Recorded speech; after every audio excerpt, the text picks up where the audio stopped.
سلام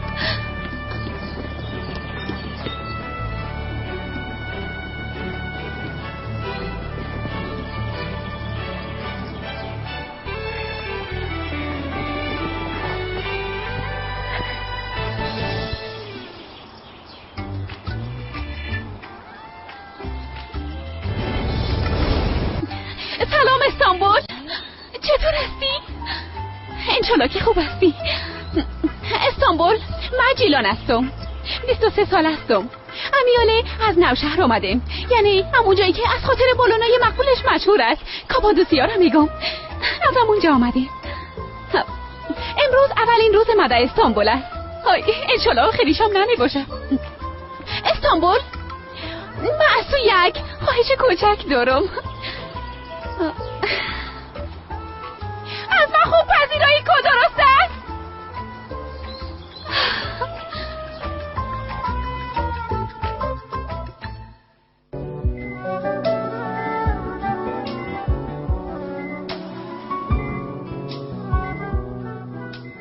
برای دیدن طلوع آفتاب زیباترین محل در روی زمین کاپادوسیا است و من اینقدر خوشبخت هستم که از 4 سال به این طرف هر صبح این منظره دلانگیز تماشا کرده صبح آغاز میکنم. به خاطر که من یک پیلوت بالون هستم. از برکت این وظیفه از 4 گوشه دنیا دوستای بیشمار پیدا کردیم. اما صبح امروز برای آخرین بار به فرار کاپادوسیا پرواز کردم. مواظب خودت باش بالونه عزیزه، بسیار پشت دق میشم. همیشه در قلبم خود بودی. خسته نباشی جیلان دختر. بسیار تشکر کاکا حمزه. بگی یا ماش هفتوارت در داخلش یک مقدار بخششی هم ماندیم. درا به دردت میخوره دختره. حقت حلال کو کاکا حمزه. حلال باشه دختره. دخترم تو در استانبول چی میکنی؟ بیبی در اینجا چقدر یک وظیفه خوب داری. گردشگران بسیار دوستت دارن. بیا از این تصمیمت تر شو. تر نمیشم به خاطر که وعده دادی. وعده دادی؟ به کی وعده دادی دختره؟ به کی وعده دادی؟ یک سوال بسیار خوب است. به خاطر جواب دادن به این سوال باید به 11 سال قبل از امروز برگردم.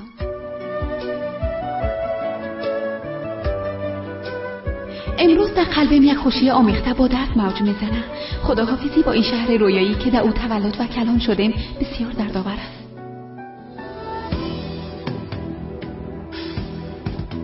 یک عکس بچی خاطر میگیری دختره؟ میخوایم در استانبول پانتون بخوانم. کدام رشته دختره؟ رشته پیلوتی. من از طفولیت فقط 2 روزو داشتم. یکیش پیلوتی بود و دیگه شام. عشق طفولیت یعنی امیر جان. در طفولیت در سر یک حادثه ترافیکی پدر و مادرم از دست دادم و مردم منطقه ما نماندن که من به یتیم خانه برم. همه با هم مرا کلام کردن. خداحافظی با اونا شاید سخت‌ترین بخش این سفر پرماجرا باشه. اما سرانجام به دیدن بچه‌ای که 11 سال انتظارش کشیدم میرم. خدا کنه او هم مثل من سر وعده‌ای که 11 سال قبل داده بود استاد باشه. یا از داستان من؟ نه هنوز در کجاست هیچ چیزا نشنیدین. داستان واقعی بعد از این شروع میشه.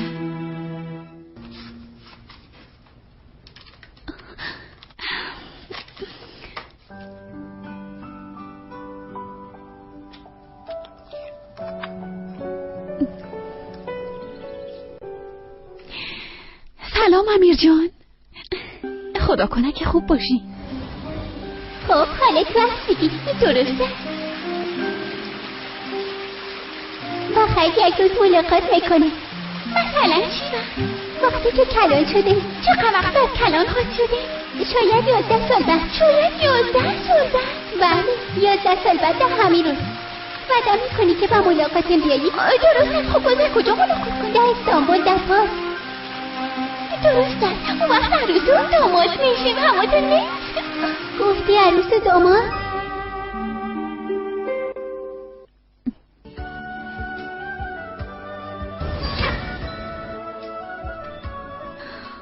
نکه نمیخوایی همراه من عروسی کنی؟ البته که بخوایم چرا نخوایم. درست است. همراه تو عدم میکنم 11 سال بعد از امروز دوباره ملاقات میکنه ما عروسی میکنم. بالاخره روز یک جا شدن ما رسید.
ده آینده‌مو بخیر پیلوت میشم. از اون خاطر گفتم پیش از پیش باید کمی تمرین کنم.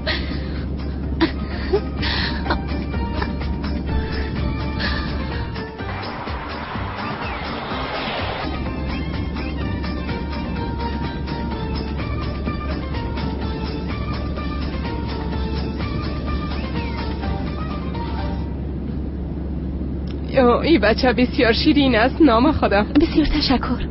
حتما طرف پدر خود رفته. اما چرا طرف پدرش؟ چون به تو هیچ شباهت نداره.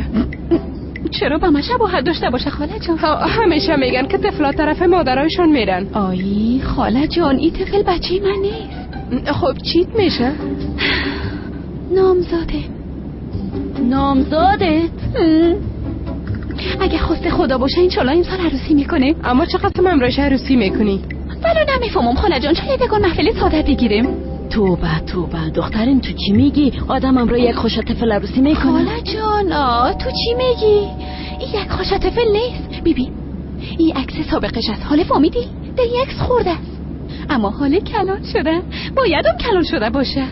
به خاطر که بار آخر من 11 سال قبل او را دیدم. 11 سال قبل؟ اگر قسمت باشه امروز به هم دیگه میرسه. یعنی اگر وعده ای را که 11 سال پیش داده بودم من یاد داشته باشم. بسیار میبخشی دخترم، این بچه چرا او وقت برات پیشنهاد عروسی داده بود؟ وام 11 سال پیش. در حالا که او وقت طفل بودین.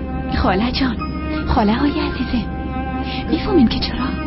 به خاطر که من 11 سال پیش زندگی او را نجات دادم.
بله خواهرای عزیزم، به این ترتیب من 11 سال پیش زندگی امیر جان نجات دادم. او هم به من پیشنهاد عروسی کرد. تو هم به گپ او بچه باور کردی و منتظر ماندیم قسمت؟ بله دخترم 11 سال خو یک عمر است. در این دوره کی منتظر کسی میمونه؟ خاله جان، زندگی را همین چیزا زیبا میسازه، مثل خیال پردازی و آرزوی دیدن بعضی از آدما.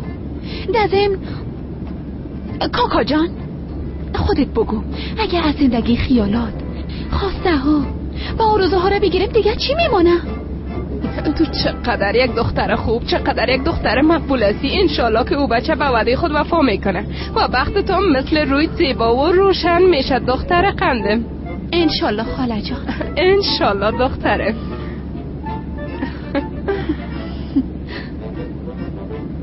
بر رسیدنمون بسیار وقت کم مانده. منتظر ما باش، من پیش تو میایم امیر جان.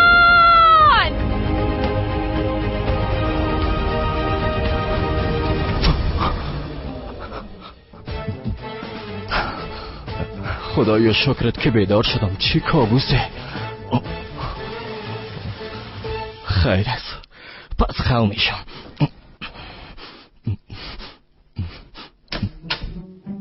امیر جان، ساعت 7:30 بجه شده، بخیز دیگه. پدر جان، ساعت 7:27 است. هنوز زود است. 2.5 دقیقه دیگه هم وقت دارم. دزم دیشب چند دفعه بیدار شدم، تشناب رفتم، آشپزخانه رفتم او خوردم. بان چند دقیقه دیگه هم خو شوم پدر جان. بچم بخیز، دمی روز اول سر کار ناوقت میری حالا. پدر چی میکنی؟ خنک میخورم. به این وقت سال کس همراه کمپل خو میشه، بخیز دیگه. پدر، شاید اولین روز کارم مثل اولین روز مکتبم باشه. اگه امروز بعد از دبجان برام چیزی نمیگن. بچم 2 سال مکمل بیکار و بیروزگار گشتی، تا صبح بیدار ماندی و تا چاشت خو شدی. بخیز دیگه و روزا رو او برد. حالا برو. تا که تو دستوروی تمیشوی امام به احمد میگم که صبحانه را آماده کنه. تخم جوش بته یا در روغن پختش کنه. امیر جان، بچه من از تو یک چیز پرسان کردم. تو به خدایا چی حالا بیبی؟ پدر تو چی میکنی؟ تو را بیدار میکنم بچه.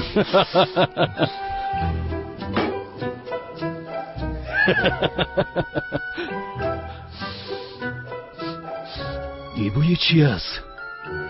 نرمین، صبح بخیر. صبح بخیر نرمین جان. دختر دهی گل صبح بوریک از کجا شد؟ امروز تولدت هست، از این خاطر صبح وقت خستم. همراه مذاق میکنی؟ کم دیگم سرخ شوه، 1 دقیقه بعد میکشمش. های چرا خدا به زحمت انداختی؟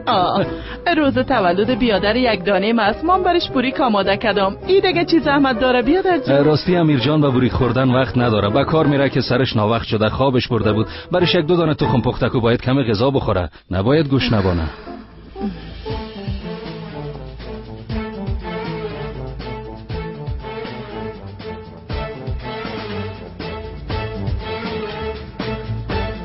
کمی عجله کنه، میخوایم در روز اول سرش ناوقت شود. باید کمی وقتتر میخست جانم.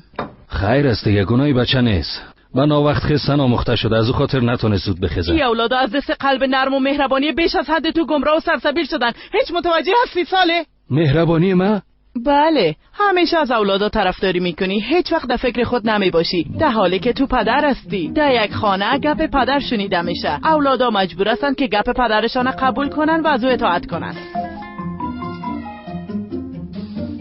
پدر جان، این نکتایی چه قسم بسته میشه؟ بیا ما برات بستش میکنم.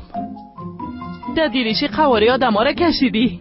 صبح تو هم بخیر اما جان. صبح تو هم بخیر. زنده باشی پدر. آخرین بار در مکتب نکتایی زده بودم، از او خاطر. در دوره متوسط هم بسته کردن نمیتونستی. تو چقدر زود کلان شدی؟ پدر چی میکنی؟ 2 ساعت طول کشید تا مویم قسم جور کردم، بلیاز خدا. بچه می چی است که در مویایت زدی؟ مثل روغن مسکت چرب هم است و مویایت نقص داره. مثل خارپشت سیخش نکو، یگان کاکل ماکل بزن. بچه می چی حال است؟ یک دفعه دانتا باز کو. چرا؟ سوال نکو، باز کو. اما باز چی سرم میخورنی؟ گفتم که باز کو. خوردی؟ خوردم. خدا قبول کنه. آمین. شو دعا کردم و سرش جفت کردم تا ذهنت روشن شود.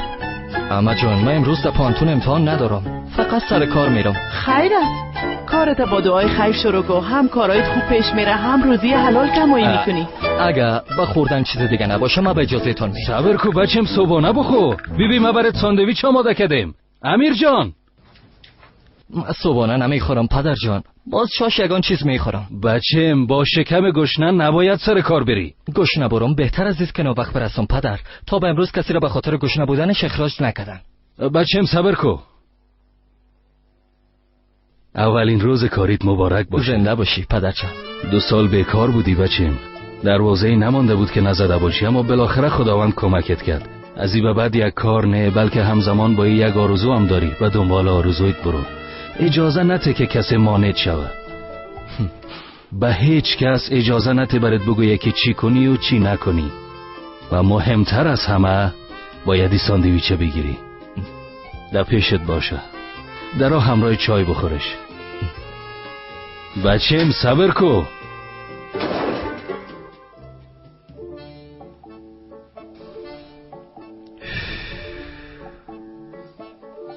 کاش که در جیبش کمی کلچم انداختم، وقتی که متوجه میشد میخوردش. چی؟ تو چی گفته میری؟ یعنی چی که تمام فایل ها پاک شده؟ در او صورت ریکورش کنین. چی؟ آخر چرا فایل هایی توی پریزنتیشن مهم بسته نکردین؟ درست است، بار خطا نشین. به خاطر نجات فایل ها هنوز هم وقت داریم. با بچه ها خبر بده که فوراً کارا شروع کنن. ماما میال از خانه حرکت میکنم و میایم. صبح بخیر. ما میامدم که بیدارت کنم.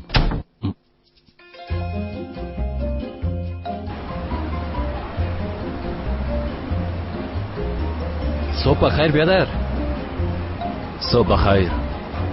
چطور هستی؟ تشکر، مام خوب هستم. عمت بوریک پخته کرده، یک چند لقمه از او بخور، حالا آماده میشه. صبح بخیر بچم. صبح بخیر پدر. تو حال به خانه آمدی؟ متاسفانه سرطبیب بعد رقم همراهیم چپ شده، غیر مرا نوکری بال میسازه. اگه تو پیش بره حتما دیوانه میشه. خیر است بچم، کار است دیگه.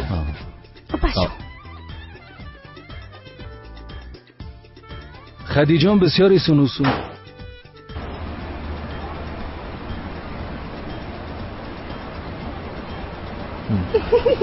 لباسای شدید برنده. والا نمیفهمیدم که از طرف صبح بازار قپر جمع جوش است. بچم دست روی تبوشو یا سر میز بیا. حالا پدر در وضعیت نیستم که چیز خورده بتونم. لباسای ما تبدیل میکنم خو میشم. هیچ چیز دلم نمیشه. بوریک 10 دقیقه بعد از داشت. اگه مادرشان زنده می بود ای بچه‌ای رقم سرسبیل و سر به خود کلان نمی شدن. خدا بیامرز یک زن بسیار خوب بود و بهترین شکل اولادایش کلان میکرد. بیادر بیچاره به اولادایش هم پدری و هم مادری کده خود فراموش کرد. پدر میشه فوراً با من یک تاکسی بخوایی لطفاً؟ همیال زنگ میزنم. مقصد تو هم گشنه نری؟ نه پدر، من باید امروز هر چیز زودتر برم به خاطر که جلسه هیئت مدیره است. دختر مجله نکو، یگان چیز بخو.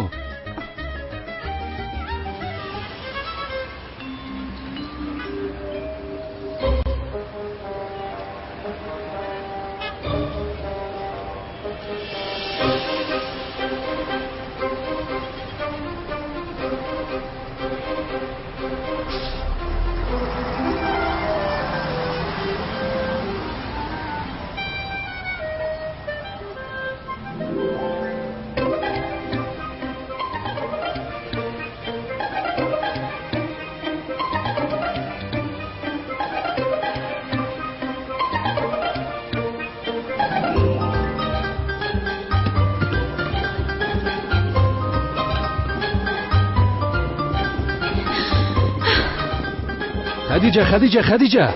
بله پدر. یک لحظه صبر کو دخترم. بگی ما برات ساندویچ آماده کردم، در موتر که بالا شدی بخورش. پدر جان من درو چیزی را خورده نمیتونم، دلبد میشم. چرا دلبد شوی دخترم؟ در بینش فقط تخم رومی از خیر و خلاص. پدر جان هنوز یک عالم کار مانده، مویای مجور نکردیم، آرایش نکردیم، به خوردن وقت ندارم. خدیجه دخترم. بله اما جان. چیزی را فراموش نکردی؟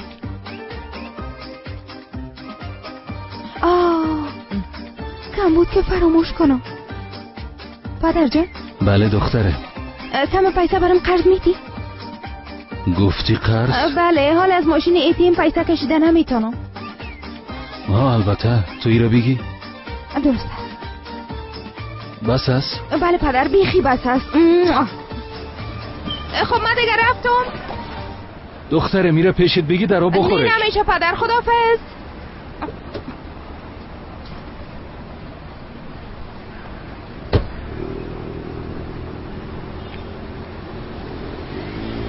هیچ کدامشان سالگرده بیاد ندارن.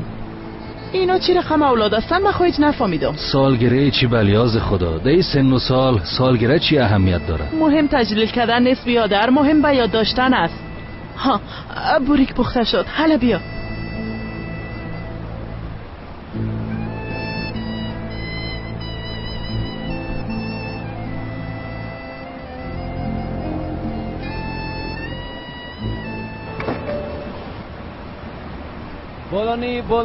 بولانی میشه برام یک دانه روغن جوشی بتین؟ بفرما بیادر. تشکر. وطندار، میبخشی وطندار؟ مره گفتی؟ نه، من به اون آقای محترم دیگه گفتم، اما چشمایم طرف تو بود. چی؟ البته که به تو گفتم. اگه به تو نمیگفتم پس چرا دشانت زدم ها؟ میتونم یک چیز پرسان کنم؟ اگه بگویم نمیتونی باز الایم نمیتونی؟ بله، من از اینجا به پارک اولوس چطور رفتم میتونم؟ گفتی پارک اولوس؟ فکر میکنم تکسیران مرا فریب داد. من برش گفته بودم که مرا به پارک اولوس ببر، اما اون مرا اینجا آورد. گفت که تو در میدان هوایی اشتباه پایین شدی. حالا اگه از اینجا به اون طرف پل تر شوی بسیار ناوقت میشه، از اون خاطر اگه از اینجا در کشتی بری زودتر میرسی. اما حالا من از کجا بفهمم که در کدام کشتی به کجا برم؟ فرض میکنم که در کشتی سوار شدم و از بحرام به سادگی تیر شدم. بعدن چی خود شد؟ بعد از تو به پارک اولوس چطور خود رفتم؟ چرا اینو برام نگفت؟ از اینجا تا بشکتاش در کشتی سوار شو. از بشکتاش دوباره یک تاکسی بگی و برش بگو که من به پارک اولوس میرم.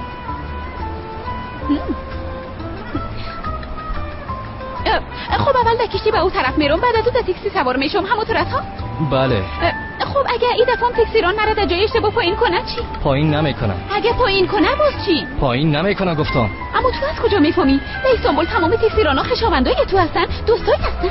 پارک اولوس با بشکتاش بسیار نزدیک است. در ظرف 5 دقیقه تو را میرسم. واقعا نزدیک است؟ بله. اگه نزدیک باشه پس چرا در تاکسی برام قدم میزنم؟ این قسم برای خودمون بهتره. او قدرم نزدیک نیست دیگه. لطفاً یک تصمیم باید بگیریم، نزدیک است یا دور؟ بیبی تو نمیتونی قدم بزنی، باید دموتر بالا شوی. خب من چه خواستم تاکسی پیدا کنم آقای محترم؟ خدایا من چی گناه کردم که این روزا میبینم. بیبی همشیره، دلت که در تاکسی سوار میشی دلت دمیلی بس. از اینجا میلی بس ها میره؟ من چی بفهم؟ حتما میره دیگه. به صورتی که میلی بس میره باز چرا مرا میگی در تاکسی سوار شو؟ تو به خدایا میکنم تو مرا پیسه دار فکر کردی. این خبر داری که تاکسی رانا چقدر پیسه میگیره؟ روز خوش. خداوند به دوستا و تمام اقاربتان صبر جمیل بده.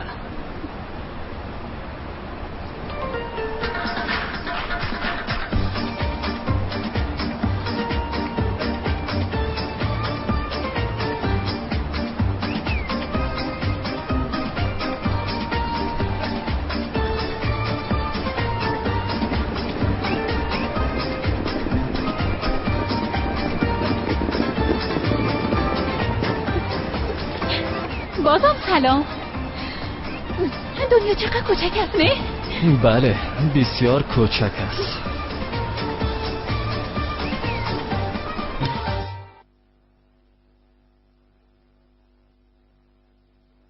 بله حالا دیگه بیادر پفکو. تو چه قسم آدم هستی؟ در کجا دیدی که شما را روی بوریک بانن بلیاز خدا؟ چی کنم بیادر؟ با پختن کیک وقت نشد. تو حالی رو پفکو من شب کیک آماده میکنم، اولادایت که آمدن دوباره تجلیل میکنیم. البته اگه با یادشان بیایه که امروز سالگرد است و وقت‌تر خانه بیاین. تو مبالغه میکنی. روز تولد از دیگر روزا چی فرق داره؟ او مثل دیگر روزا سال یک بار میایه دیگه. خیر است بیادر پفکو. صبر کو. چی شده؟ اول یک آرزو کو. دایی گل صبح وقت ما ضایع نکو، بان به دکان برم نرمی. چی میشه بیادر؟ یک آرزو کو. حتما باید آرزو کنم. بله از ته دل آرزو کو و این رقم چشمایت بسته کو.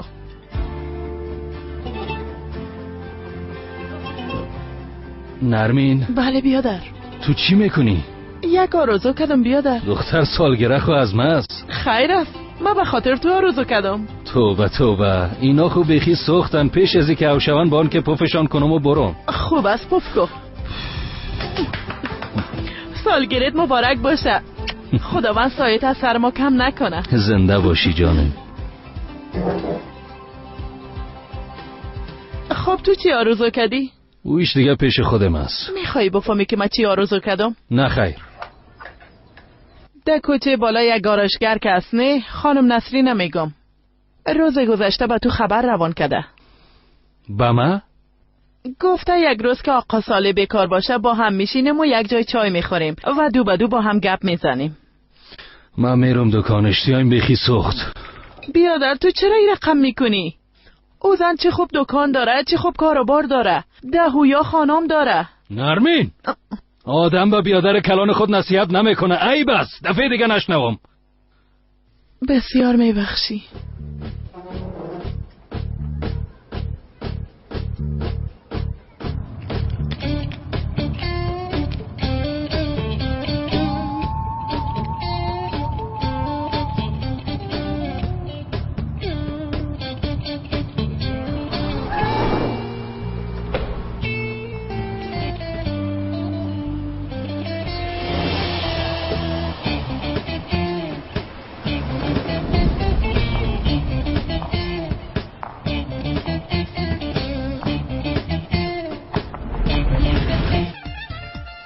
صبح بخیر. صبح بخیر خانم خدیجه. حسن آماده؟ نه خیر هنوز نامده.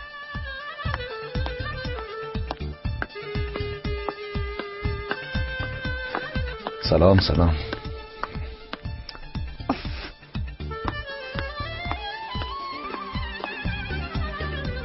یک دقیقه منتظر باشین. منتظر باش گفتم.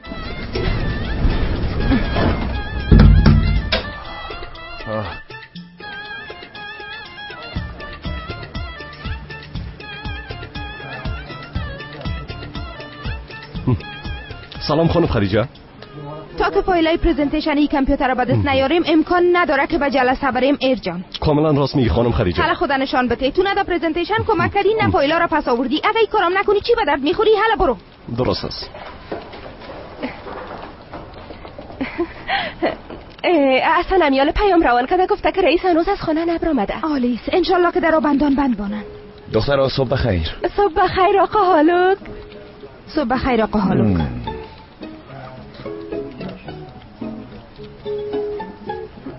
حالا برین کارتان انجام بدین شور بخورین.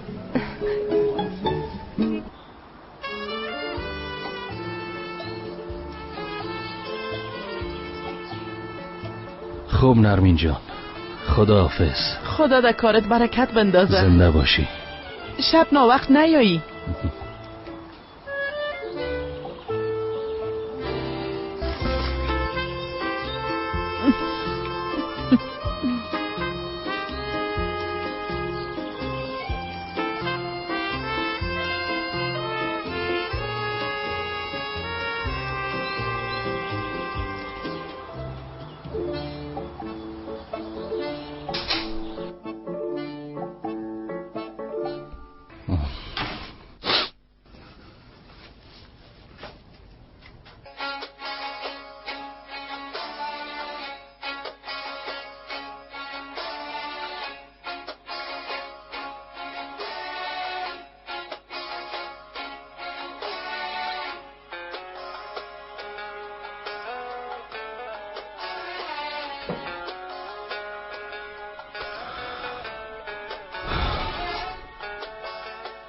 امروز شوهرت 1 سال دگان پیرتر شد.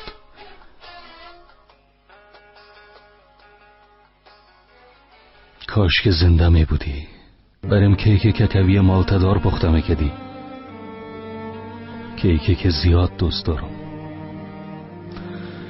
بعدن همراه اولادا خانه را تزیین میکدیم.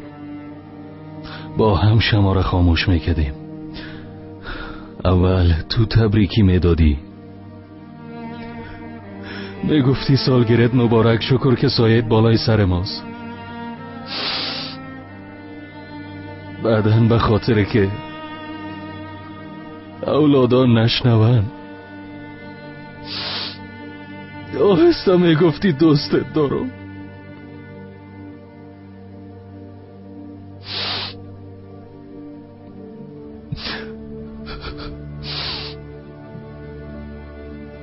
بعد از اینکه مرا رها کردی و رفتی بسیار تنها شدم.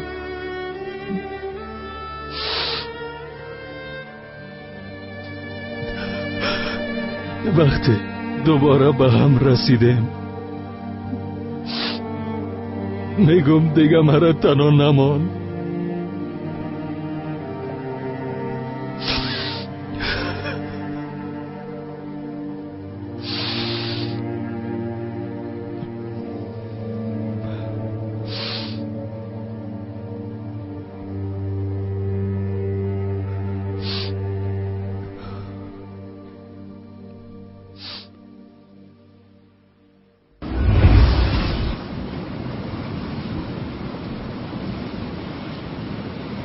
رسیده؟ بله خوشبختانه رسیده.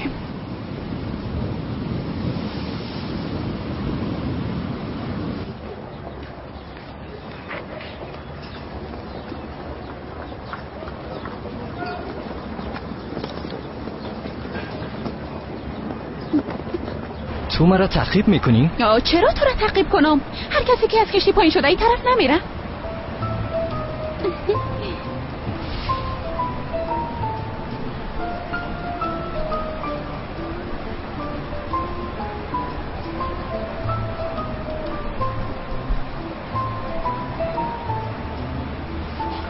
تو از من چی میخوایی خانم؟ هیچی. بیبی کم کم اعصابم خراب میکنی. معذرت میخوایم، نمیفهمیدم که وظیفه من سرگرم ساختن تو است. دختر تو چی بلاستی؟ پشت میلا کو. چی؟ من پشت تو را گرفتم هم؟ دقیقا همین کارم. آی جانم، در صورت تمام انسانایی که از اون طرف میآید پشت تو را گرفتن همین خواستن. یک لحظه. هیچ معلوم است که چی میکنی؟ همین لحظه تو را تعقیب میکنم به خاطر که از تو باید یک چیز پرسان کنم. دختر جان در پیشانی من راهنمای توریست نوشته شده. تو چرا هر چیز از من پرسان میکنی؟ در چهار طرفت هزاران نفر دیگه هم است. برو از اونا پرسان کو. هر چیز از من پرسان نکو. به خاطر رفتن به پارک اولوس باید از کدام طرفی سرک در تاکسی سوار شوم؟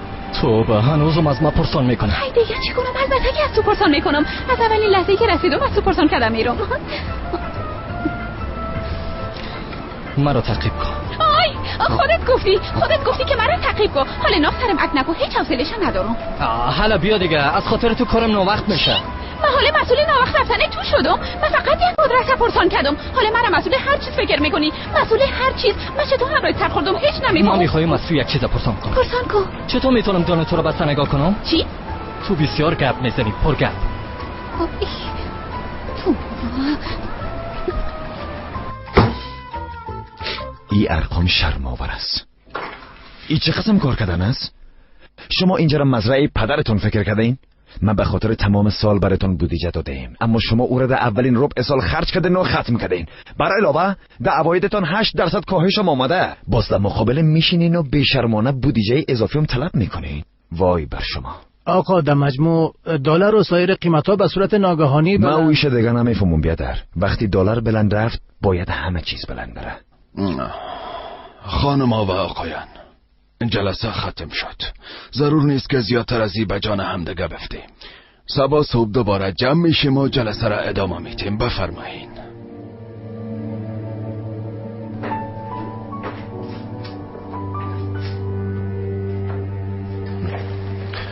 راستش از این جلسه هیئت مدیره بسیار خسته شدیم. هر وقت درباره گرافیک برام توضیحات میتن من فقط آبلی میگم، مثل که میفهمم اما هیچ چیز را نمیفهمم. و دیگه ای که چقدر فایده کردیم و چقدر نقص میره که برام بگویه کفایت میکنه. حق با شماست رئیسه. والله خسته شده، میخوایم تقاعد بگیرم. دانتانه به خیر باز کنین رئیس صاحب. شما چی میگین؟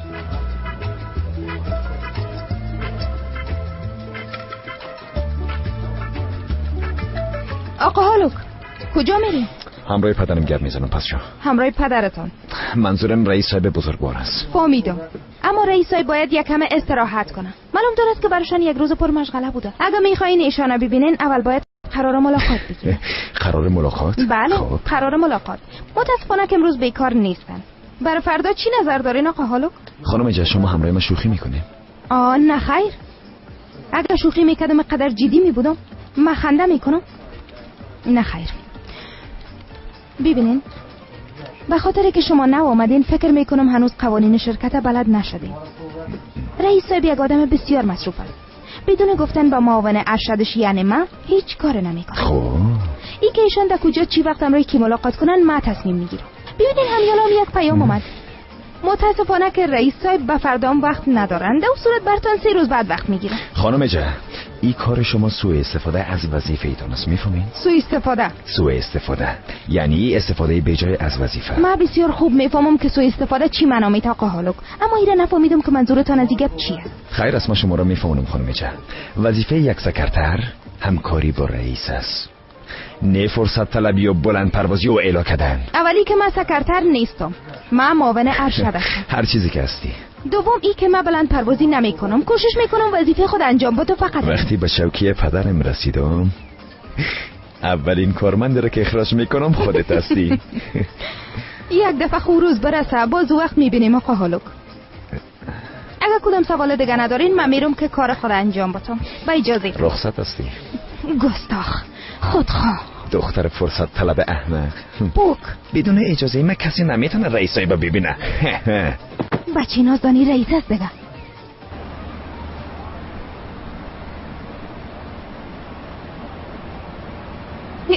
آدم کمی کمک میکنه. از اینجا در تاکسی بالا شده میتونی، پیش میری باز دست چپ پایین میشی، فهمیدی؟ از اینجا خودش تاکسی تر نمیشه. تو صبر کو، برای تاکسی هم میگیرم، تو همینجا منتظر باش. بسیار تشکر بچه مهربان. روز خوش. تو کجا میری؟ بیا در پیشروی طبیبی. نه دیگه. بیا در یک بوتل او میتی.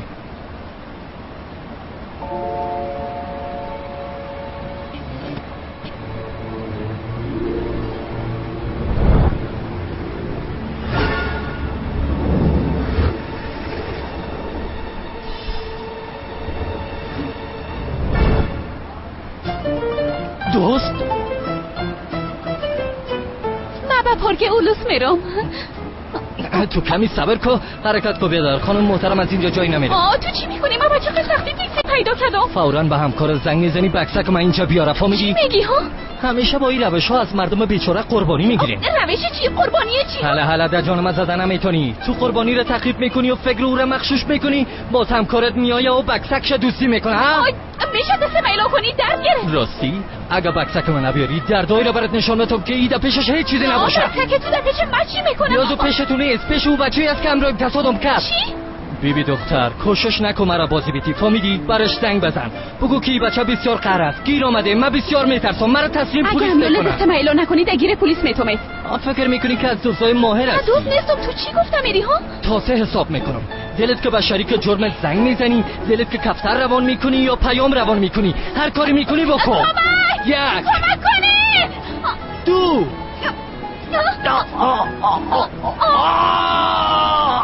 میلا کن.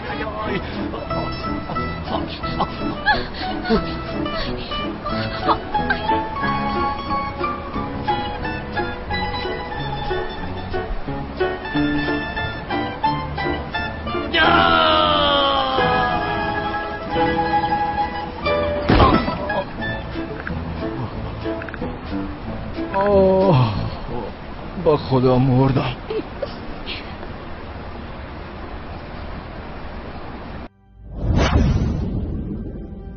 بهترین سلسله فیلم های ترکی، هدایت،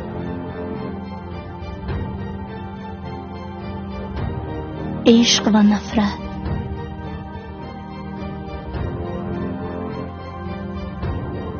زخم دل،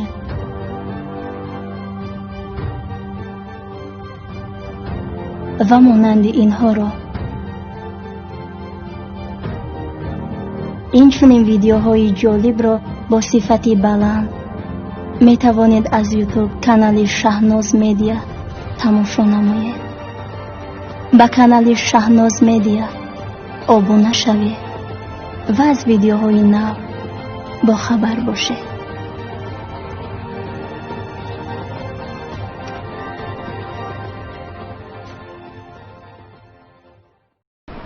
خوب هستی؟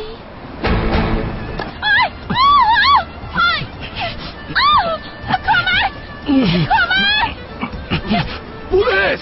عجله کنید! بیایید میره دستگیر کنید! بیایید! پلیس خیلی اول تو اینا کن باز من اعلامه باشه ما موکبش گرفتیم بیاین ما موکبش گرفتیم قماندان صاحب یک دقیقه او رو دستگیر کنید مجرم اصلی اونجی است بگه پایم گوش کنید قماندان صاحب بگه پایم گوش کنید مجرم اصلی اونجی است او بکسه که باید دوستی کرده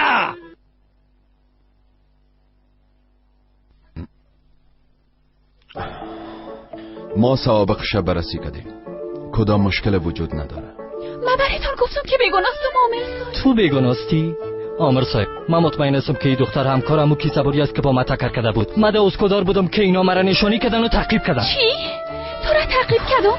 عامر صاحب من از جناب فقط یک آدرس خواستم خیر و خلاص البته تمام مهارت اینا دمی است عامر صاحب یکشون به قربانی نزدیک میشه و میگه که من فلانی آدرس پرسان میکنم دیگه شماره قربانی خود تصادم میکنه و بکسکش میگیره چرا نمیفهمی آقای محترم من همراه او بچه هیچ کاری ندارم من شنیده بودم که مردای استانبول بسیار بیلیاز و بی‌تربیت هستن اما یعنی پیش روی شما 7 دیوار باشه عامر صاحب اما هیچ فکر نکرده بودم که به اندازه تو بی‌تربیت هستن تو چی گفتم ایدی دختر من از دست تو اولین روز سر کارم رفتن نتونستم اون بعد از 2 سال بیکاری که در 2 سال یک کار پیدا نکردی بعد از ایام نمیتونی به نظر من زیاد دلت خوش نکو به خاطر که تو در زندگی این کار بد آوردن نمیتونی عامر صاحب شما خب میبینین این دختر علنا به شخصیت ما توهین میکنن لطفاً بندیش کنین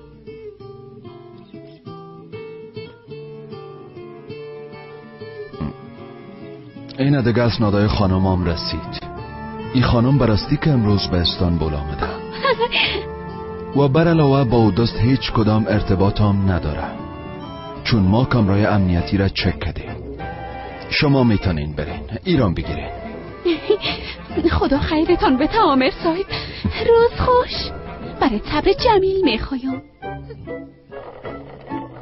یک لحظه شیر بچه چند دقیقه دیگه میمان ما میباشین ما و شما یک چای می نوشیم تا وقت خانمام یک ذره دور میشه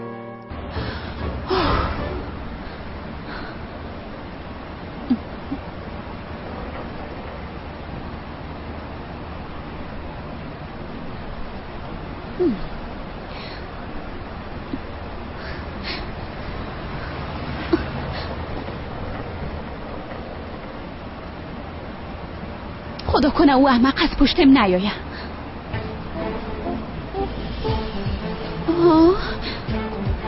خدایا دوباره گم شدم من براستی گم شدم حالا من چطور میکنم از اینجا به پارک اورس برم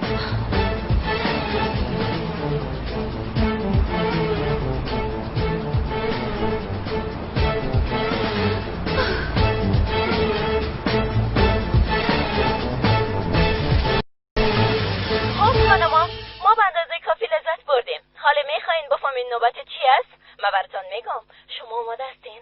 حاله طراح مشهور افتال ساین به برنامه ما میآید تا میتونین تشویقشان کنین رئیس به اجازه است داخل بیایم؟ بیا بسیار خوش آمدین بیننده های عزیز ما همراه مهمان براتون یک کیک سالگرد آوردیم دخترم چرا خود به تکلیف ساختی؟ با آدمای مثل ما وقت سالگرد و تجلیل کردن نیست وقت گریه و ماتم است اما من قسم فکر نمی کنم رئیس صاحب سالگردتون مبارک باشه حالا دیگه آرزو کنین و پفش کنین من فقط یک آرزو دارم اما هیچ وقت به او نمیرسم حالا بر ما گفتم میتونین که راز به این معناست که خانم موگه هنوزم امرایتان قهر است ای کار نمانده که نکده باشم حتی در پیش دروازش یک لاری گل بردم اما هیچ اهمیت نداد مرغش یک لنگ داره به نظر من شما باید یک قدم عقب‌تر برین قسم وانمود کنین که دیگه براتون مهم نیست در اون صورت او لجبازی خود فراموش کرده و شما را میبخشه مطمئن هستی؟ البته شما بیش از حد برش ارزش دادین تو میفهمی که بسیار یک دختر هوشیار هستی؟ بسیار تشکر رئیس چقدر خوش میشم که حالوک دختر مثل تو را به حیث عروس در خانم بیاره حالوک یک بچه تندخوی است اما گناهش نیست از وقتی که او را از امریکا خواستم و برش یک مقام دادم و سردرگم شده جدی شده حریص شده تمام دغدغه‌اش کار شده اما یک بچه بسیار خوب است میشه که به وقت امرش سپری کنی؟ بالاخره از او خوشت خواهد ما قسم زندگی را نمیخوایم میبخشی نفهمیدم بازم سالگردتان مبارک باشه رئیس بسیار تشکر دخترم به زحمت شدی راستی خدیجه، اگه اشتباه نکده باشم امروز سالگری کدام عضو خانواده تام است. به همون خاطر سالگری مرام به یاد داری. سالگری پدرم. استانبول، میتونم از یک خواهش کوچک داشته باشم؟ از من خوب پذیرایی کن، درسته؟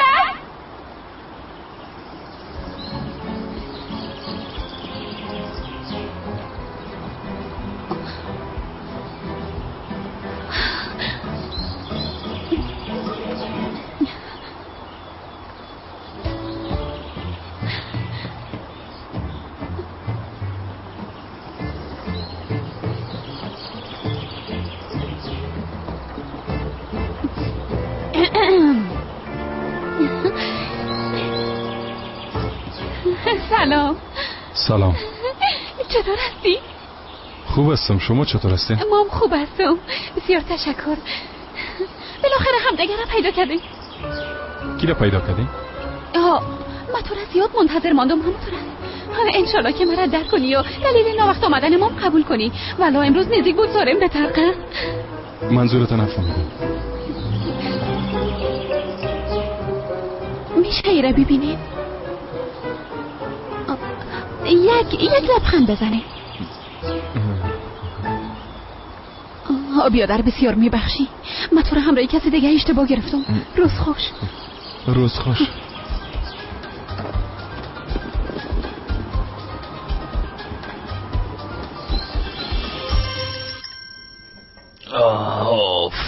خدایا چی میشه از شفاخانه زنگ نزده باشم؟ چی میشه؟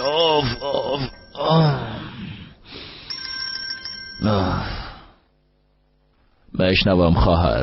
روز بخیر، چی میکنی؟ خواب بودم. بنیامین باید فوراً بیدار شوی. این کاره هیچ کده نمیتونم خواهر جان، به خاطر که صبح رخصت هستم و تا روز دیگه تصمیم ندارم سرم از بالش بلند کنم. فهمیدی؟ بنیامین وقتی که خانه رفتی سالگرد پدر ما تبریکی گفتی سالگرد؟ ای وای بنیامین تو هم فراموش کردی که امروز سالگرد پدرم است؟ خواهر، ما بعضی وقتا از دست کار زیاد نام خودم فراموش میکنم.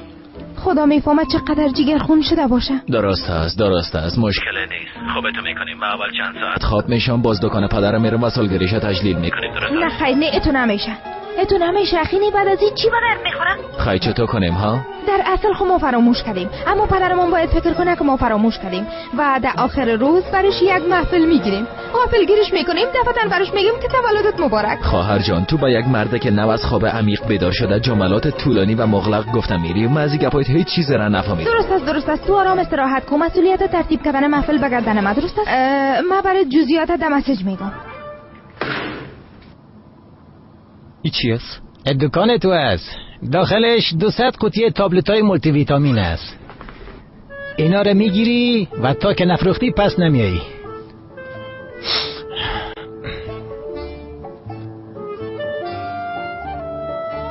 حتما غلط فهمی رخ داده. یعنی وقتی که من به این کار درخواستی دادم برم گفته شد که باید در بخش فروشات کار کنی. بله کاملا درست شنیدی. کار توی است که در قطار، در باغچه، در مترو، در تاکسی، در مینی بس، در کل جای ویتامینایی که در بین این بکس هست به فروش برسانی. اما این کار خود از فروشی است. بیبی جوان بیازو، به خاطر که در همین روز اول مثل خانزاده ها نزدیکای چاش به کار آمدی بسیار اعصابم خراب کردی. اگه این کارا نمیخوایی میتونی استعفای تبیتی و بری. به این ترتیب یعنی همدیگر جگرخونم نمیسازه، مموت نیست. اما لطفاً ایره فراموش نکو، همیاره در کوچه ده ها هموطن ما بیکار هستن. اگه من این بکس در هوا بندازم هوب بکده قپش میکنن. از او خاطر کارت انجام بده. از هر قوطی 5 لیره به دست میاری. اگه 200 قوطی رو بفروشی 1000 لیره میشه امیر جان. کلان پیسه است. خدا در کارت برکت بندازه. 1000؟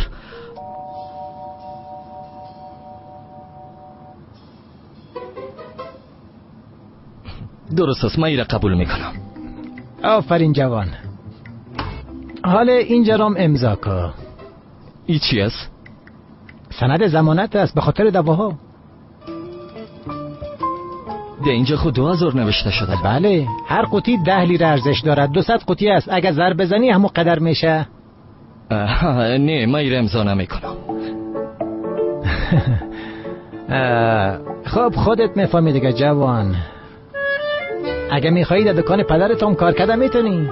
و ما هیچ فرق نمیکنه. مقصد اصول ما همین قسمت. سند امضا میکنی و مالا رو هم تسلیم میشی. میبری کلش هم میفروشی پس میایی. اگه بازم بخوایی دوباره بکست پر میکنی. مگه نمیخوایی ما هم سندت پس میتیم. تو هم پارش میکنی. بعد از او تو رایت و ما هم رای ما.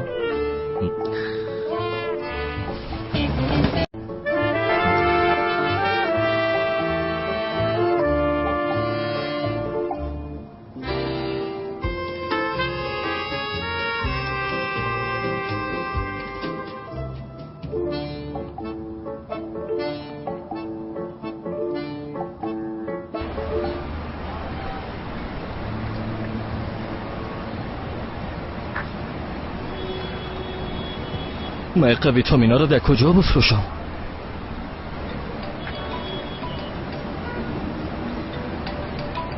بله خواهر. امیر جان کجاستی؟ هر چی زنگ میزنم جواب نمیدی. در وظیفه هستم، کار میکنم. تلفن سایلنت ساخته بودم. تو رو هنوز اخراج نکردن؟ من اندازه کافی اعصابم خراب است. تو زیادش نه بیادر، این بار یک موضوع عاجل است. گفتی عاجل؟ پدرم چیزی شده؟ نه پدرم خوب است. تو هم صبح سالگرد پدرم تبریکی ندادی؟ نه خیر، امروز تو سالگرد پدرم نیست. اوهو، وضعیت تو از همه ما کده خراب است. حال خوب گپای ما گوش کن. من امشب به خاطر پدرم یک مسئله غافلگیر کننده میگیرم. جزئیات شده مسئله برات روان میکنم. همین جان گوش کنی، فراموش نکنی، جزئیاتش برک هستی.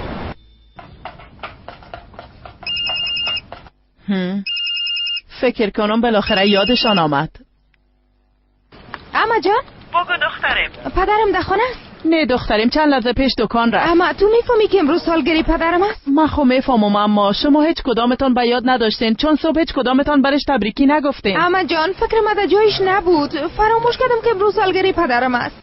پدرت زیاد جگرخون شد. تو نگو اما جان، ما خو قصداً فراموش نکردیم.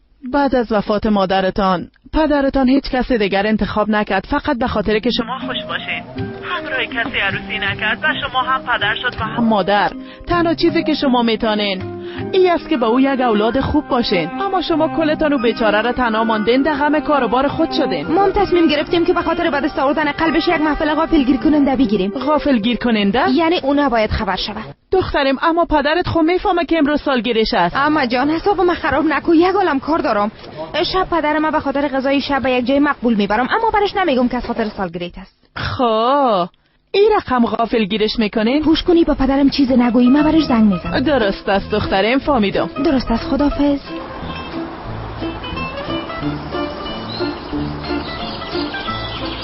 بسیار میبخشین، میشه یک لحظه صبر کنین؟ سلام. سلام. میخوایی ویتامینا رو براتان. سلام، روز بخیر. سلام. فقط 3 ثانیه وقتتان میگیرم. اگه روزانه یک تایی ویتامینا رو مصرف کنین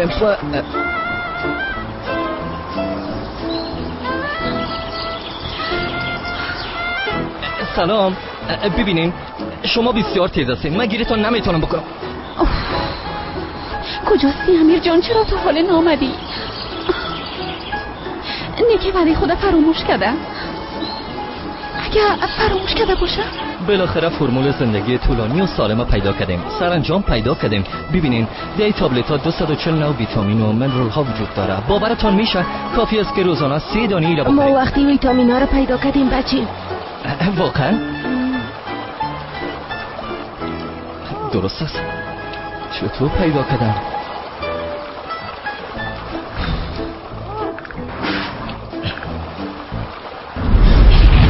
در اینجا فروخته نمیشه، در مترو فروخته نمیشه. من این لعنتی ها رو در کجا بفروشم؟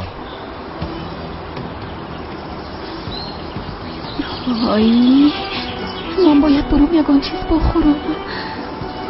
نه نباید جایی برم. اگه بعد از رفتن من امیر جان بیایم، آی اگه من را اینجا نبینم و فکر کنم من بعد خلافی کردیم چی؟ نمیشه در اینجا منتظر می باشم. کاش که او سنده امضا نمیکنم. حالا اینا رو در خانم بردن نمیتونم.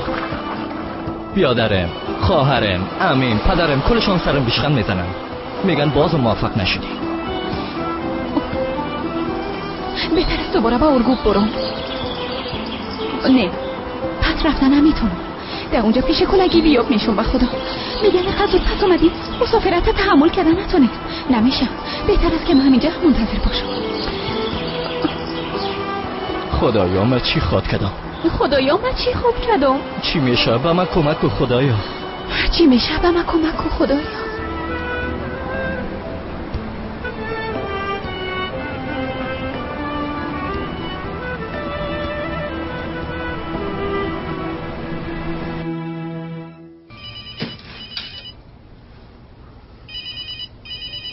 بله؟ بابا جان چطور هستی؟ من خوب هستم دخترم، در دکان هستم. ما به خاطر یک گپ برات زنگ زدیم. ما چی میگفتم؟ میگم که تو ما بنیامین امیر جان اما نرمینم شب کل ما یک جایی در بیرون غذا بخوریم. گفتی غذا؟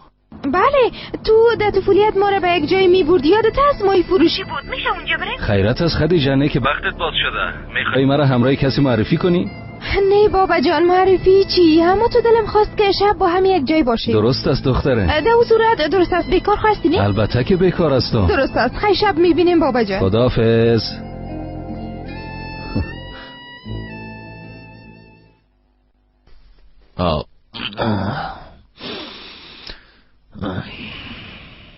اوف خدایا نه دیگه.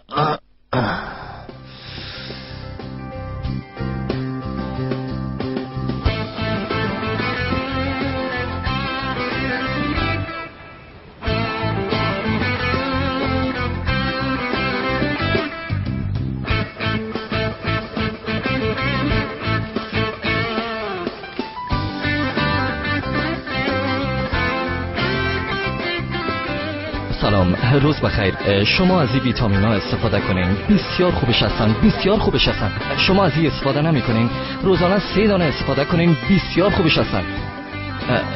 سلام، روز بخیر. میبخشین.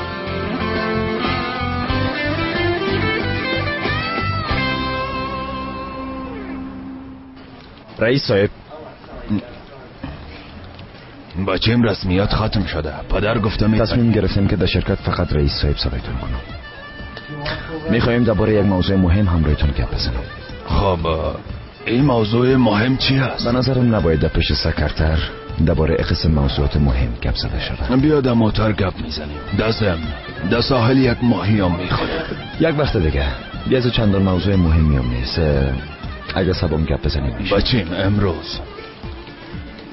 وقتتون بخیر رئیس صاحب. شب بخیر بچه.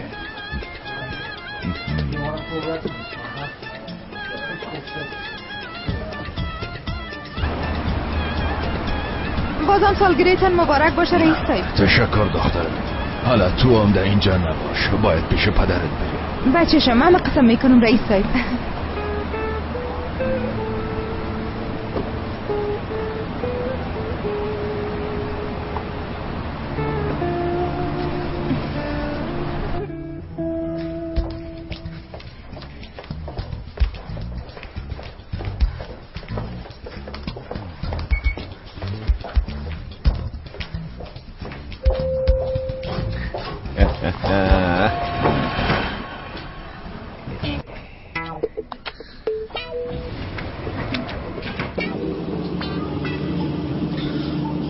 میفهمیدین که امروز روز تولد پدرتون است؟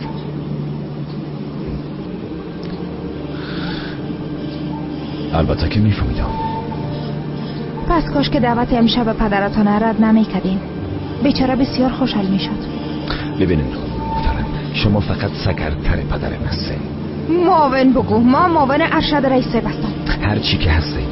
مداخله در امورات خانوادگی ما وظیفه شما نیست. شما فقط به خاطر کمک به پدر معاش میگیره. از اون خاطر اگر در هر موضوع خانوادگی ما مداخله نکنین بسیار خوشحال میشم.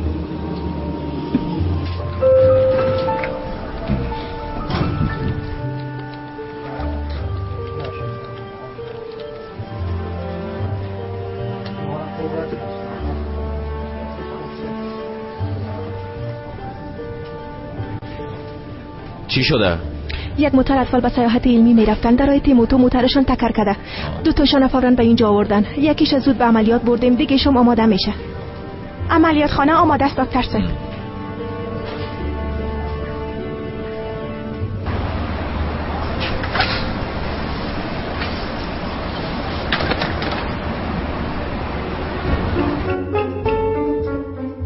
خسته نباشی فرید. زنده باشی آقا صالح. خوش آمدی. چطور هستی؟ خوش باشی. میبینم که امروز بسیار خوش معلوم میشه. شام همراه اولادا با غذا خوردن میرم.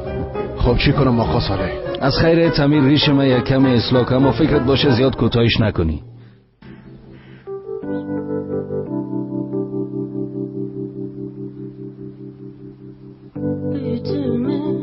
Sudan ucuz değerler, hayatın için pahalıya giderler.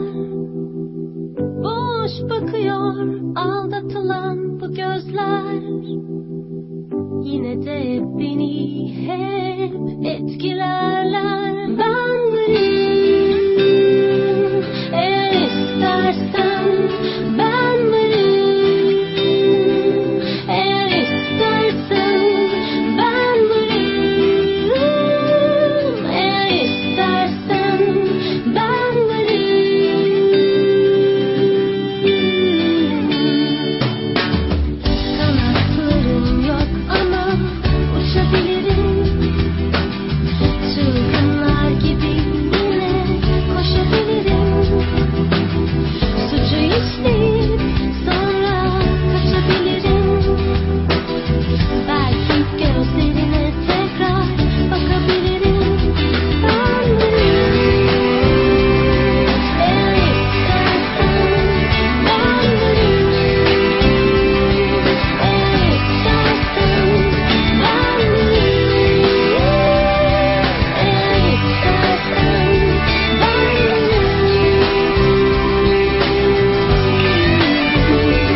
سودی هم داره. بسیار تشکر. ویتامین بی هم داره. ببینین به اندامتانم بسیار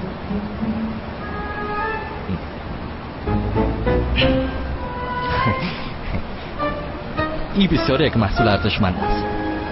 باورتان میشه یک معجزه است. واقعا اینا ویتامینای روزانه بدن است. اما من میخوایم از ماده‌های دیگه شروع کنم. ببینین در بین این سودی هم خداوند برای صبر بده.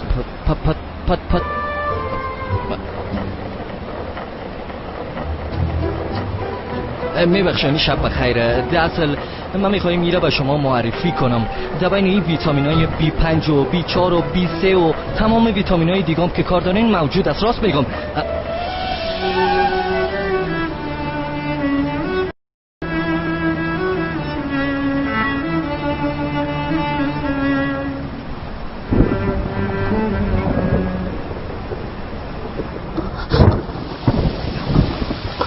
از طرف روز خو یک بار جیبم زدی. حال زدن نمیتونی. جیب چی؟ تو چی گفتم میری ها؟ کجاست؟ شریک جرمت کجاست؟ حالا آمدیم که جیبای این جرا بزنیم. بس دیگه شریک جرم چی؟ من شریک مریک نیستم. فهمیدی؟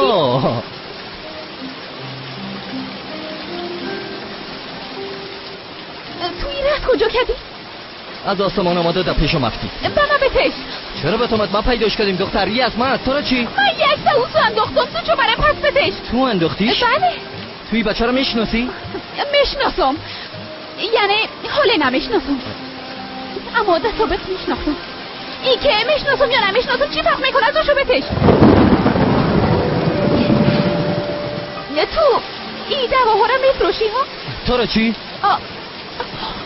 خدا میفهمه که چطور اخراجت نکردن.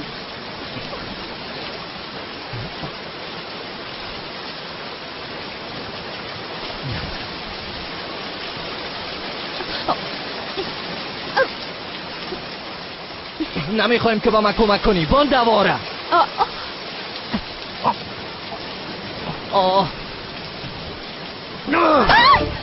چی میکنی لوده؟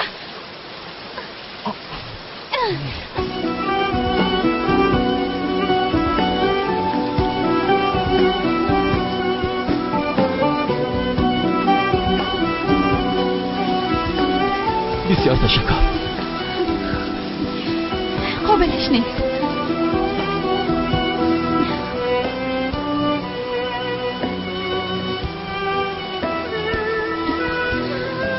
واسطا، علیهتان شکایت شده.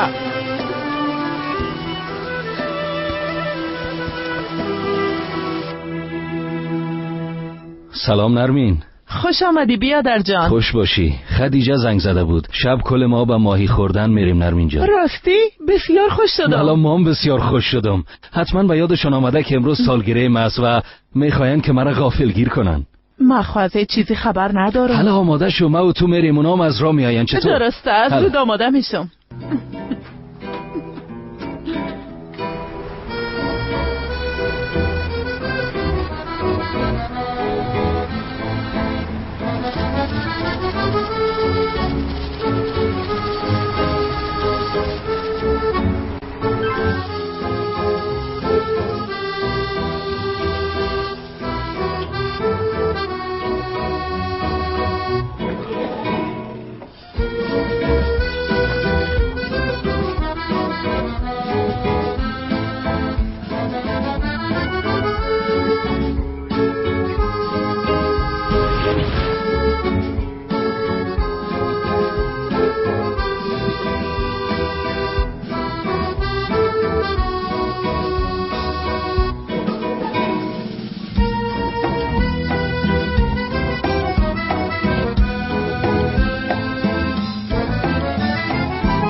بسیار باوریست. متوجه هستم. 1 ساعت پیش از پارکینگ شرکت برآمدم، اما همیال از رابطی خلاص شدم. راست میگی؟ پس خوب شد.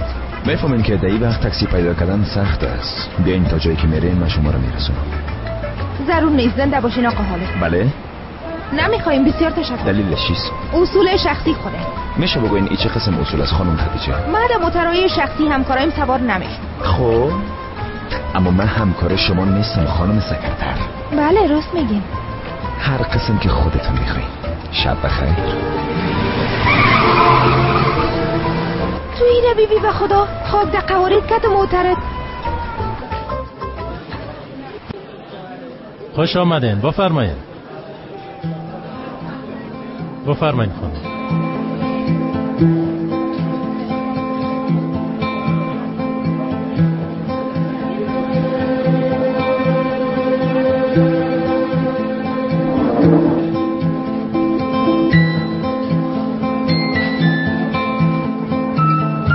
بیادر منتظر اولادایم هستم، تا که اونا نامدن نمیخوایم چیز سفارش بتون. ما برتان فقط آب میندازم آقا. درست است، تا وقت آب مینوشم. خدایا شکر.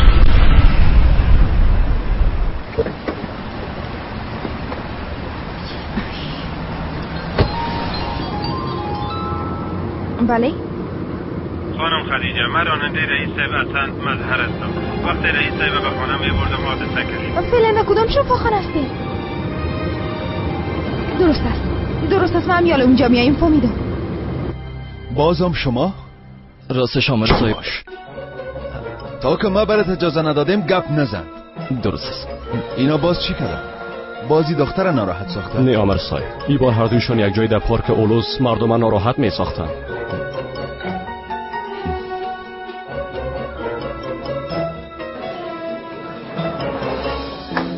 بیا در هر وقت که اولادایم آمد بازی را بیار. درست است آقا. تشکر. اینجا چقدر تغییر کرده؟ خب چند سال شد که اینجا نامدیم. بیادر مقبولم، این تابلیتا تقلبی است. اگه تقلبی هم نباشه فروختن اینا در سر سرک بسیار جرم کلان است.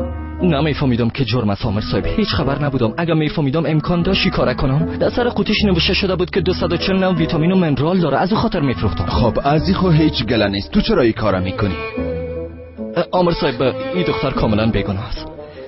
ما با تنهایی تابلت ها را میفروختم.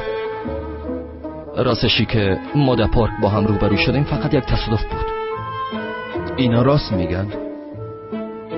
ای راست میگه عامر صاحب. وقتی که در پارک بودیم یک دفعه باران شد. من میخواستم از باران بگریزم که بکس از پیشم افتید و تمام ویتامینا در این طرف و طرف افتیدن. خانم محترمم زنده باشه آمد و کوشش کرد به ما کمک کنه. یعنی این بار واقعا بیگناه است. من بیوز و بیگناه هستم.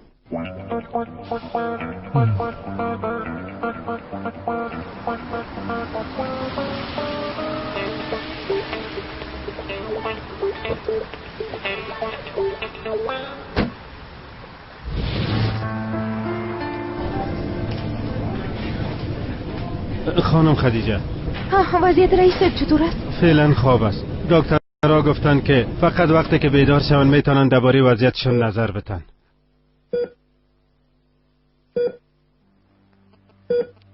قسم میخورم که من کار اشتباهی نکردیم خانم خدیجه. با صورت نرمال رانندگی میکردم. یک دفعه در پیش روی ما یک سگ برآمد. به خاطر کوره نزنم اشترنگ دور دادم و سر گلدانا بالا شدیم. بعدشم با چراغ کنار جاده تصادم کردیم. من به خاطر کمربند امنیتی بسته کرده بودم چیزی نشد. مگم رئیس کمربند خود بسته نکرده بود و سرش بد رقم ضربه خورد. من 45 سال میشه که رانندگی رئیس میکنم. باور کنین که در قدر وقت حتی یک دفعه حادثه نکردیم. یک دفعه. دیده دانسته چطور به رئیس ضرر میرسونم. من میفهمم آقا. من میفهمم که گناه شما نیست. این فقط یک حادثه بود. گریه نکنین، درسته؟ زنده باشه. با بچه رئیس صاحب خبر دادین؟ بله دادیم. در راستن نه. خوش آمدین خانم، چطور هستین؟ خوب هستین؟ خوش آمدین. خوش آمدین، بفرمایید.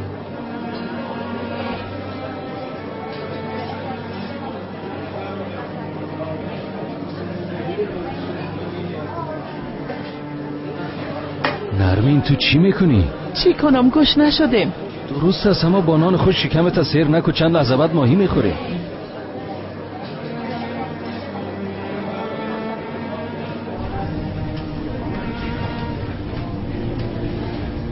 ایتو نکو، چی میشه؟ ایتو نکو.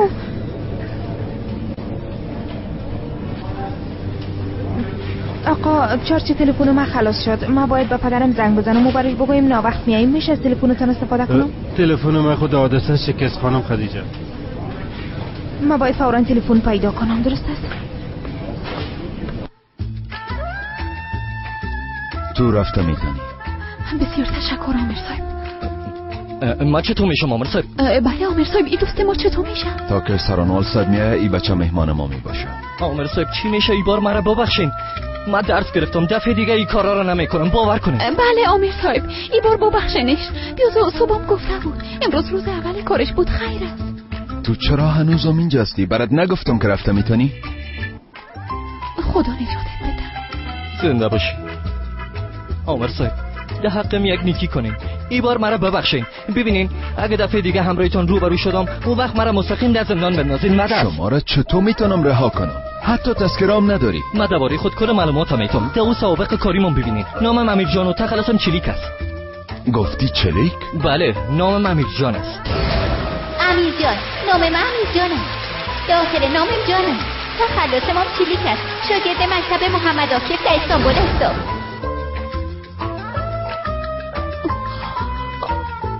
نه دیگه. دختر جان برات نگفتم که برو؟ هنوزم اینجا استاده هستی. عامر صاحب با اجازه تان من یک سوال پرسان میکنم و میرم. تو صنف اول در مکتب محمد عاکف خواندی؟ بله. خب در طفولیت به کاپادوسیا بچه کر زدن آمده بوده؟ بله. توی همه از کجا میفهمی؟ میفهمم دیگه.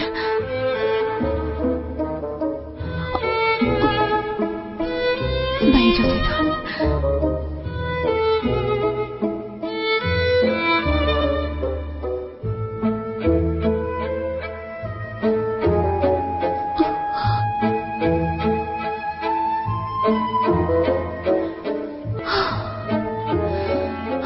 خدایا، بچه‌ای که سالها انتظارش کشیدم و میخواستم همراهش یک جای زندگی کنم موقعی است. حالی که کلان شده بسیار تغییر کرده. توبه استغفرالله عظیم، بخی دیگه چیز جور شده.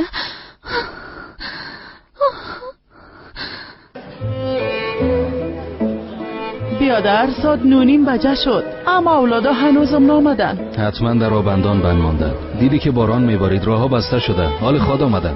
ما همیشه برات میگم که تو اونا رو به این حالت رساندی. توبه توبه، حال ما چی کرده؟ سرشان قار نمیشی، به اونا زیاد ارزش میتی. اونا میرقم به باک و به پروا شدن. اول سالگیریت فراموش میکنن، بعدش به غذا خوردن دعوتت میکنن و این رقم منتظر میماننت. نرمین، منفی فکر نکن. حتما کدام حادثه شده یا در آبندان بند ماندن. آدم یک بار زنگ میزنه و خبر میده. شاید تلفن‌هایشان چارج خلاص کرده باشه. با خدا نمیفهمم، اما اگه یک کم دیگم ناوقت کنن من از گشنگی میمرم.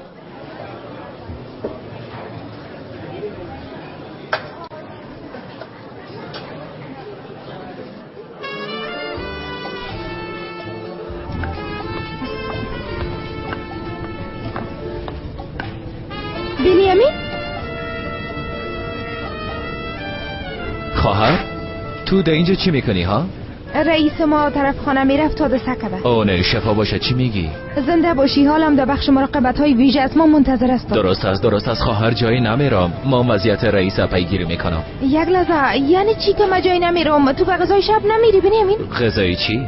ما برات مسیج جمال کرده بودم که به خاطر سالگرد پدرم شب و ماهی فروشی میریم. ما 2 ساعت آخر در عملیات بودم، همیاله برآمدم. هیچ موقع نیافتم تلفن خودم ببینم. آی خدایا، میفهمی که پدرم چقدر به تشویش شده باشه؟ خواهر تو چرا برای زنگ نمیزنی و خبر نمیدی که ناوقت‌تر میایی؟ خبر میدادم اما چارچی تلفنم خلاص شد. تو به امیر جان زنگ بزن، برش بگو که ما مشکل داریم. درست است، من زنگ میزنم برش میگم. دزم برش بگو که من مجبور هستم امشب پیش رئیس صاحب باشم، پدرم به تشویش نشه. فهمیدم، ایران برش میگم. درست است، تشکر. فعلا خداحافظ.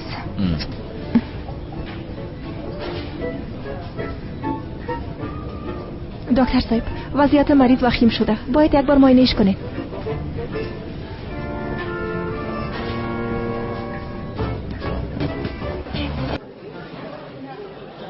ساعت از دام تیر شد. هیچ نمیفهمم چرا هر سهشان یک جایی ناوقت کردن. زنگ زدن.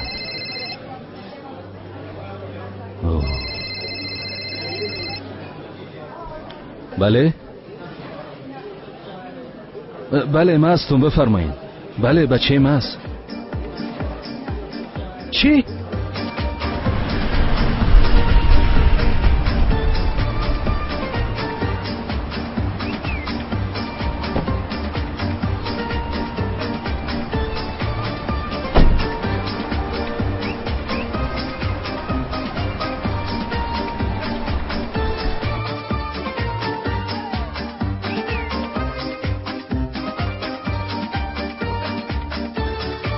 امیر جان؟ بابا جان؟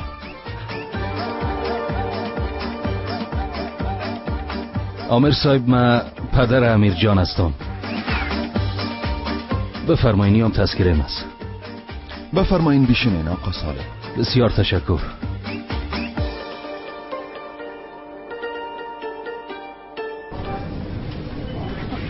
آقا حالا پدرتون؟ از وضعیت پدرم با خبر هستم، در راه همراه خود دکتر گپ زدم. شما حادثه کردین؟ بله آقا، معذرت میخوایم. نه ما و نه پدرم به معذرت شما ضرورت داریم. حالا که شما حادثه کردین، در اون صورت باید جزای کارتانم ببینید. گفتن جزا؟ ببینین چگونگی وقوع حادثه در اسناد پلیس درج شده آقا. اگه پدرتون بخواد که برانندهش جزا بده، خودشی کار میکنه. در شعبه‌تان باشین و در کار ما مداخله نکنین. من این نفر اخراج میکنم. فقط همین.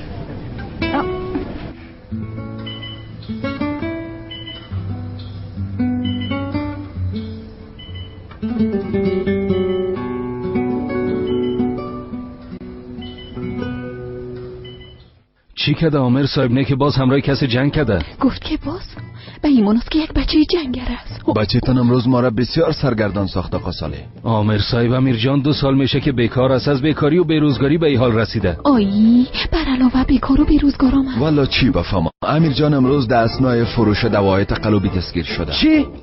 دواهای تقلبی؟ دوا نیست بابا جان، ویتامین است. ویتامینای گیاهی، یعنی دبنی تابلت‌ها 240 نوع ویتامین وجود داره. بچه‌م تو چرا با این قسم مسائل غیر قانونی سر و کار داری؟ گفتی امروز به کار شروع میکنی؟ شروع کردم دیگه. یعنی امروز به خاطر فروختن اینا رو برام دادن. کاری که تو میگفتی همین دست فروشی بود بچه‌م؟ نه، البته در اول مام نمیفهمیدم قسمت. در اول برام گفته بودن که پست فروشات و بازاریابی است، اما در حقیقت وظیفه‌ای بوده که باید همراه مشتریات در سر کار باشم. بچه‌م چرا قبول کردی؟ چرا نگفتی که من این کارو نمیکنم؟ مستقیم به خانه می اومدی. آمده نتونستم بابا جان. بعد از 2 سال بیکاری نمیتونستم این کارم قبول نکنم و خانه بیایم. نبی بی سرحدت بوزه کشید. خوب شد. ما از شما بسیار معذرت می‌خوایم آمر صاحب. تو چرا معذرت می‌خوای بابا جان؟ کسی که مرتکب جرم شدم هستم. اشتباه اولاد در واقع اشتباه و تقصیر پدرم است بچه‌م. بچه ما کمی بی حوصله است، خشن است، یک بچه بی گفت و سرکش است. آیی یکمی کم بود خدایا. اما او تو بچه ای نیست که در کارهای غیر قانونی آغشته شود و سر مردم دواهای تقلبی بفروشه. دوا نیست بابا جان، ویتامین است. ویتامین. تو دخت چوب بودن نمیتونی؟ آمر صاحب چی میشه؟ این بار بچه ما ببخشین. بعد از ما در خانه جزایش میتونم و بعد از این فقط در روزای عید به خاطر دست بوسیدن میایه. همراهتان وعده میکنم. ما به خاطر همین شما را اینجا خواستیم آقا صالح. این بار برش جزا نمیتم. بسیار تشکر آمر صاحب. امروز 2 دفعه است که بخشیده شدی، اما اگر دفعه سوم اینجا آمدی بخشیده نمیشی. 2 دفعه؟ دفعه اول چی کده؟ چی؟ بیا که خانه بریم بابا جان. شب بخیر. شب بخیر. خداحافظتان. خداحافظ. زود شو، باید خانه بریم. مصیبت خدا. عجله کو، بیا. آمدم بابا جان. دخترم تو چرا تا هنوز نرفتی؟ برو دیگه. برو.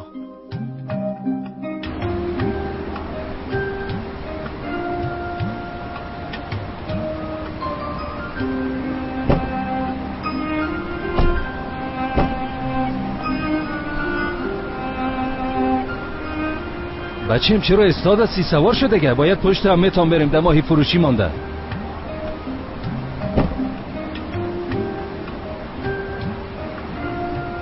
تو به چی فکر میکنی؟ به هیچ چیزی بابا جان.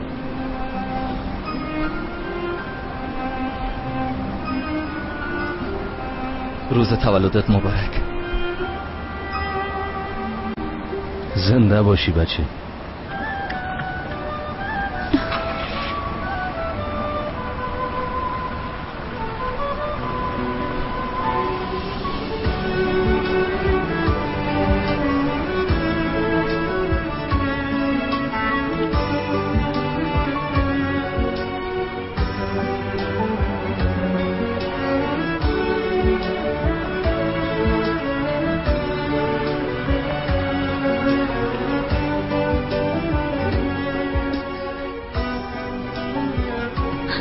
خدایا حال من چی خود کردم.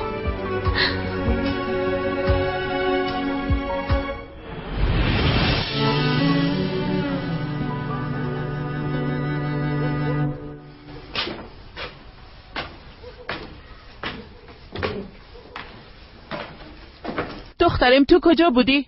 همینجا هستم ماما. دخترم ما ایره پرسان نکدام شب کجا بودی؟ اول پدرت به غذا خوردن دعوت کرده هیجانی میسازی، بعد از او بیچاره را منتظر مانده و جگر خونش میکنی. دلت به بیچاره نمیسوزه؟ چرا این رقم میکنی؟ اما یک دقیقه صبر کو، گپ ما گوش کو. شب رئیس ما حادثه کرده بود، من پیش او رفتم. چی میکردم؟ البته تو بیازو همیشه پیش رئیست هستی. پدرت در روز تولدش هم تنها موندی. ما ببینی همین خبر داده بودم، براش گفتم به امیر جان خبر بده که ما آمدن نمیتونم. تلفن خودم چارج خلاص کرده بود. خواهر ما امشب 3 عملیات انجام دادم. درست است، اما چرا خبر ندادی؟ به خاطر که هیچ موقع نیافتم. ها میفهمین که پدرتان چقدر خوش بود. فکر میکرد میخواین او را غافلگیر کنین. حمام کرد، لباسش تبدیل کرد، سر و ریش خود اصلاح کرد، اما هیچ کدامتان با وعده خود وفا نکردین و نامدین. یک لحظه، امیر جانم نامده بود؟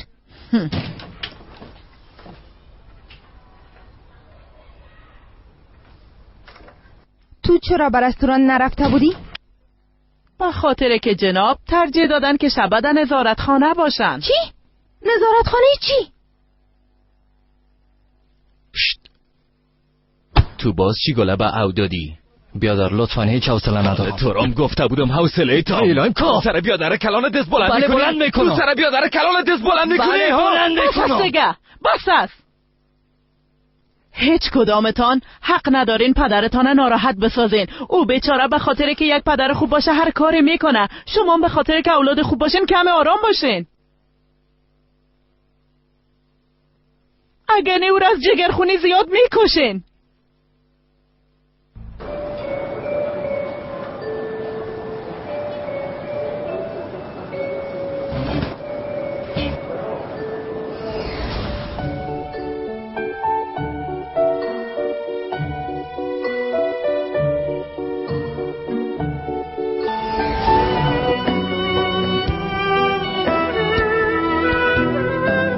چند لحظه بعد پرواز استانبول کاپادوسیا صورت میگیرد.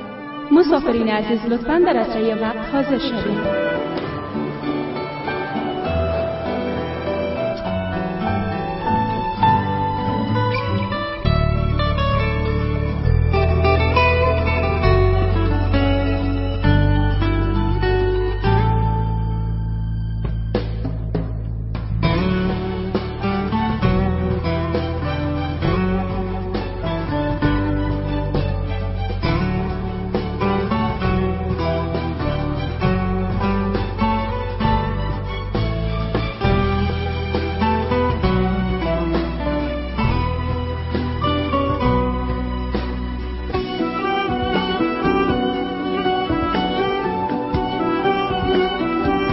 پوف کنم؟ نه یک لحظه پوف نکن. چی شده؟ اول باید یک آرزو کنی. چی آرزو کنم؟ من هر چیز که از زندگی میخواستم در اینجاست.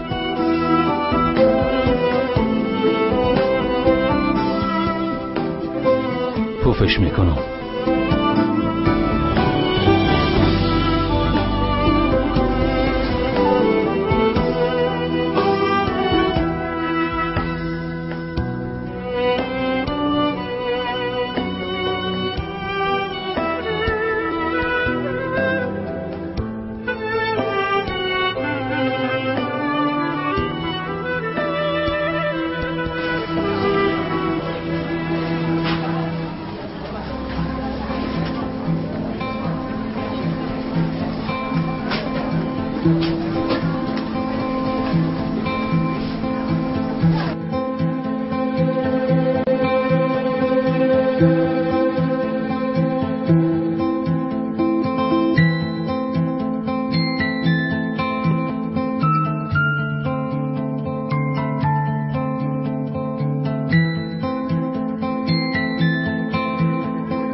منتظر باشین گفتم.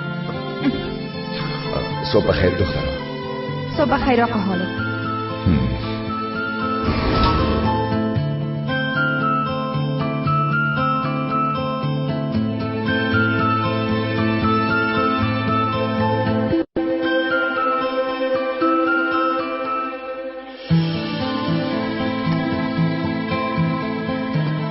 شب بخیر.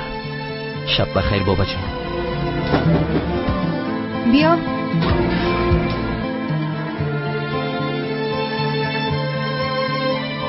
شب بخیر دخترم. شب بخیر بابا جان. بابا جان.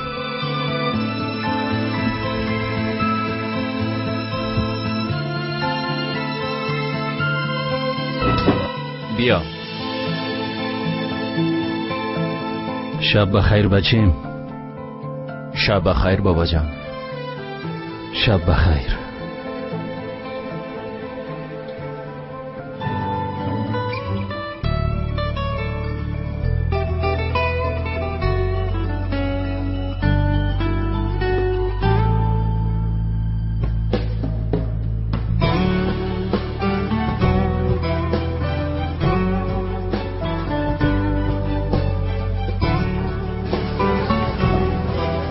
پرواز شماره 287 استانبول کاپادوسیا چند لحظه بعد صورت می‌گیرد.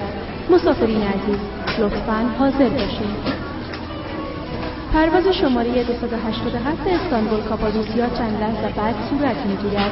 مسافرین عزیز لطفاً حاضر باشید.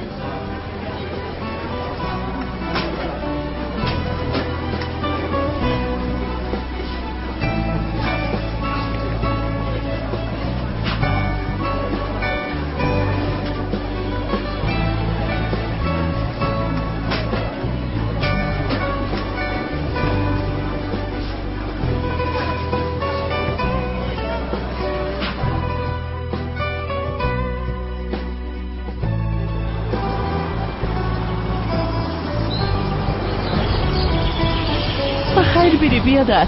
زنده باشی خواهر، قربان چوم. هر صبح پشت ماب نپرتو، فقط که مسکری میرم اونجا دکانم است. خیر است، با خوشی و خوبی بری، کارایت با خوبی پیش بره انشالله. آمین آمین. ها ایام است، درست است. حالا دیگه داخل برو، استاد نباش.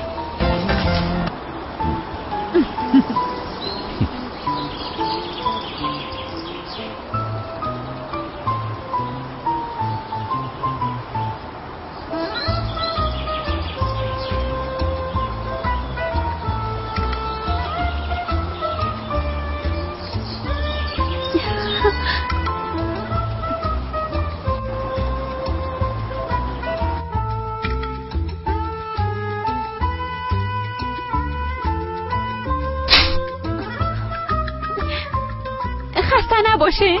سلامت باشی دخترم، خوش آمدی. اما بسیار میبخشی من نو دکانه باز کردیم، کلچه تازه نپختیم. ما به خاطر کلچه اومدیم.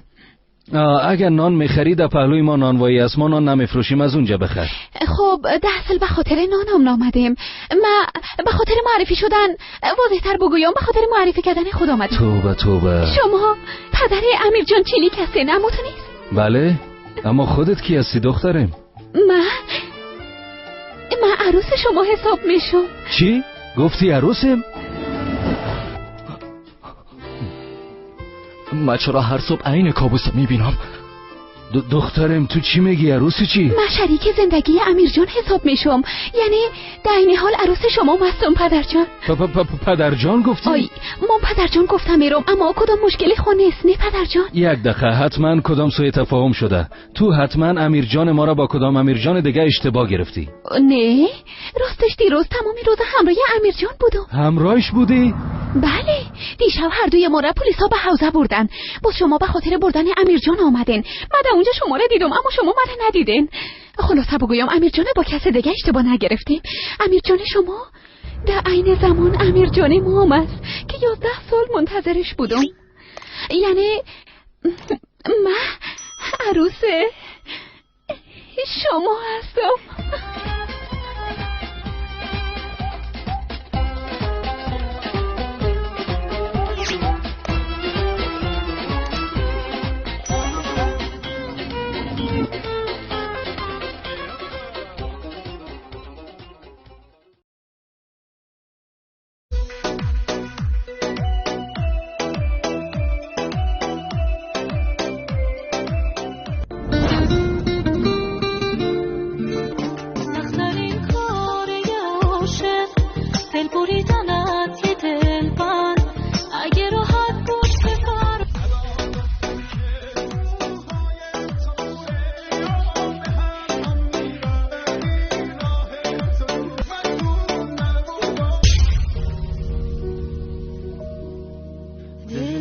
عشقش دگر کندم رفتم باره آرام آرام آتش به دلم زدی انشین که خوش آمدی رویای